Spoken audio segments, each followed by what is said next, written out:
الإمكانيات وسخرتها بأطقمها الفنية وأطقمها التقنية، والكل يترقب ما ستسفر عنه عمليات الإنقاذ المتواصلة نعم.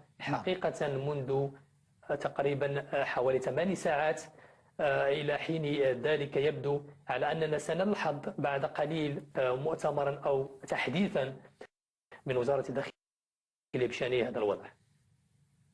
بالتأكيد، ونحن ننتظر آخر التحديثات. عبد الصمد زجطي ومراسل التلفزيون العربي من الرباط، تبقى معنا. أذكر بأن عدد الضحايا رسميا حسب آخر تحديث لوزارة الداخلية هو 632 قتيلا و329 مصابا،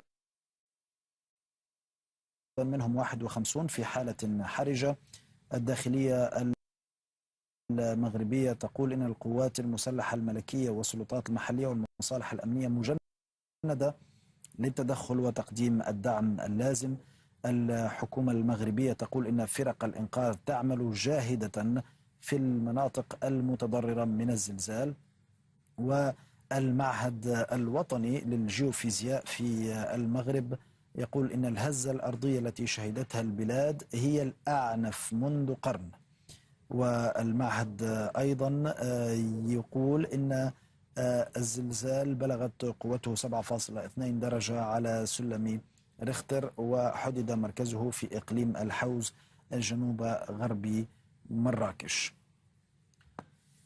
كما تدعو السلطات الصحية المغربية إلى التبرع بالدم لمساعدة المتضررين من الزلزال.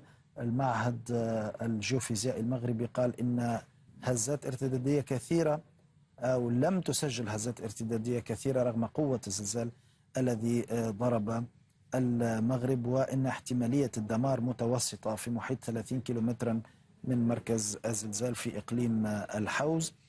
كما قال المعهد الوطني للجيوفيزياء أن الزلزال وقع في الساعة 11:11 وهو على عمق أكثر من 8 كيلومتر. ينضم إلينا من مراكش عبر الهاتف محمد أولاد بهلول الصحفي المغربي. رحب بك معنا سيد محمد. بالنظر إلى الحصيلة الآن، فربما كما أشار مراسل التلفزيون العربي منذ قليل أنس رضوان، يعني آخر زلزال هو زلزال الحسيمة. في كل الحصيلة لم يتجاوز العدد الحصيلة الأولية لزلزال الحوز، وهناك خوف من ارتفاع عدد الضحايا. ضمن متابعتك وملاحظاتك ومشاهداتك، هل بالفعل العدد مرشح للازدياد؟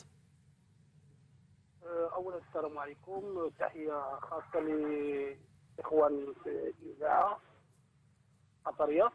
هناك خوف وصدمة كبيرة الذي وقع أمس الساعة 11:11 لأن الآن هناك ناس سكان بمدينة مراكش ينامون في الشارع